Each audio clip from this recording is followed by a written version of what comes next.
हाँ, देखो मौसम कितना खराब हो रहा है। मैंने तो कहा ही था हम सुबह निकलते हैं, मगर तुम्हें अपने मायके जाने को इतनी जल्दी थी। अरे मुझे थोड़ी ना मालूम कि अचानक से मौसम इतना बिगड़ जाएगा। अब इसमें मेरी क्या गलती है? ओफो, अब इससे पहले बारिश शुरू हो हमें कहीं रुक जाना चाहिए। ऐसे मौसम में बाइक चलाना मुश्किल है। फालतू में कहीं भिड़ गए तो अलग आफत आ जाएगी। मगर ये तो गांव का इलाका है, यहाँ रुकेंगे कहाँ? यहाँ तो कोई होटल भी नहीं है हमारे ठहरने के लिए। हर तरफ अंधेरा था और जोरों से बिजली कड़क रही थी। अचानक से बारिश भी होने लगती है। इस खराब मौसम में प्रीता और राजू थोड़ा और आगे बढ़ते हैं कि तभी अचानक से बाइक रुक जाती है। अरे, अब ये क्या हो गया? किस्मत ही खराब है। अब कहाँ जाएं? तभी अचानक से दोनों देखते हैं कि सामने से कुछ रोशनी चलकर उनकी तरफ आ ही रही थी, मगर बारिश की वजह से कुछ दिखाई भी नहीं दे रहा था। साथ में घुंघरू की भी आवाज आने लगती है। ये क्या है जी? मुझे तो कुछ सही नहीं लग रहा। तभी उनके सामने एक लंबा घूंघट करे औरत आ जाती है, जिसने पैर में घुंघरू पहन रखे थे और हाथ में लालटेन थी। क्या आपको कोई मदद चाहिए? हाँ, वो हमारी गाड़ी खराब हो गई है और मौसम भी इतना खराब है। हमें यहाँ आसपास आज रात रुकने के लिए कोई होटल मिलेगा क्या? यहाँ कोई होटल नहीं मिलेगा, ये तो गांव है। तुम चाहो तो मेरे यहाँ रुक सकते हो। मेरी वो सामने ही हलवाई की दुकान है, वो देखो। वो औरत दूसरी तरफ इशारा करती है और अचानक से वहाँ एक दुकान और घर आ जाता है। अरे ये क्या? अभी तो यहाँ पर कुछ भी नहीं था। ये अचानक से घर और दुकान कैसे आ गई? अरे प्रीता, शायद हमने बारिश की वजह से ध्यान नहीं दिया होगा। अब तुम्हें यहाँ बारिश में और भीगना है कि वहाँ चलना है? ये है मेरी हलवाई की दुकान और ये बगल में है मेरा घर। आप लोग चाहो तो पहले यहाँ कुछ खा लो, फिर मेरे ही घर में चलकर रुक जाना। हाँ हाँ, ये तो बहुत अच्छा रहेगा। बताओ प्रीता, क्या खाओगी? लेकिन प्रीता राजू की बात को अनदेखा कर उस औरत से कहती है, ये तुमने पैर में इतने बड़े बड़े घुंघरू क्यों पहन रखे हैं? और हाँ, ये घूंघट क्यों ऊपर नहीं करती?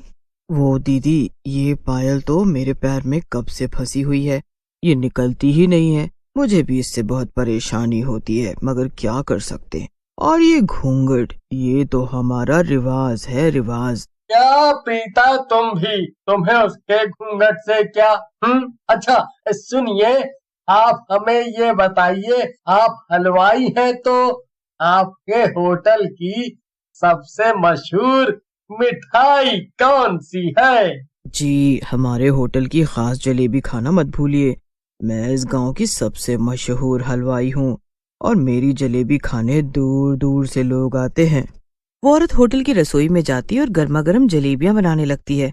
तुम बेकार ही चिंता करती हो प्रीता। मुझे तो ये औरत एकदम भली लगती है। देखो कितने प्यार से हमारे लिए आधी रात में भी जलेबियां बना रही है।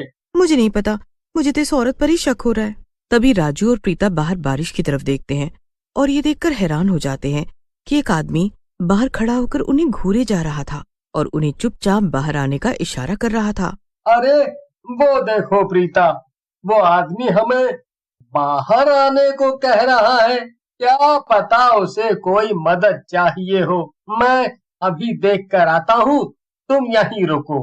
राजू बाहर चला जाता है, लेकिन जैसे ही वो बाहर जाता है, उस हलवाई औरत की दुकान और घर दोनों ही गायब हो जाते हैं और साथ ही साथ प्रीता भी। तभी पीछे से वो आदमी आता है जिसने राजू से बाहर आने का इशारा किया था। अरे मैं तो कह रहा था कि तुम दोनों बाहर आते, तुम अकेले क्यों आए? कौन हो तुम और ये सब क्या हो रहा है? लगता है इस गांव में नए आए हो तुम, जानते नहीं हो हलवाई चुड़ैल। क्या? हलवाई चुड़ैल? ये क्या बकवास है? अरे इस गांव में एक हलवाई चुड़ैल है जो लोगों को अपने जाल में फंसाकर उनकी मिठाई बना देती है और उन्हें खा जाती है। क्या? यानी मेरी बीवी? वो वो तो अंदर ही फंस गई। अब उसे कैसे ढूंढें, कैसे बचाएं? अब तक तो हलवाई चुड़ैल उसकी जलेबी भी बना चुकी होगी।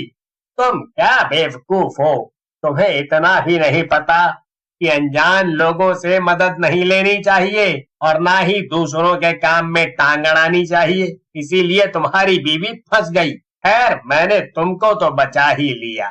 कि तभी अचानक से पीछे से वही हलवाई चुड़ैल आ जाती है और दोनों को पकड़ लेती है। क्यों रे बिल्लू के बच्चे, आज तो तू भी पकड़ में आ ही गया। मेरा शिकार भगा रहा था तू, आज तो मैं तेरी भी जलेबी बनाऊंगी। चुड़ैल दोनों को पकड़कर फिर से अपनी दुकान पर ले जाती है, जो अब वापस आ चुकी थी। बिल्लू के बच्चे, दूसरे के काम में टांग नहीं अड़ाना चाहिए, वरना ऐसे ही फंस जाते हैं। तभी चुड़ैल अपना घूंघट भी हटा देती है और उसका डरावना चेहरा देख प्रीता, बिल्लू और राजू तीनों ही डर जाते हैं। राजू, तुम मुझे यहाँ अकेले छोड़कर क्यों चले गए थे? पता है ये चुड़ैल मेरी जलेबी बनाने वाली थी। वाह वाह, क्या प्यार है दोनों पति पत्नी में। ये सुनकर बिल्लू चुड़ैल से कहता है, अरे मुझे तो छोड़ दे चुड़ैल, तुझे ये तो लोग तो मिल ही गए ना। अरे ऐसे कैसे छोड़ दूं? याद है तूने ही मेरे पैर में ये घुंघरू बांधे थे और उस दिन के बाद से ही गांव वाले मुझसे बच के रहने लगे। इसका क्या मतलब? मैं बताता हूँ।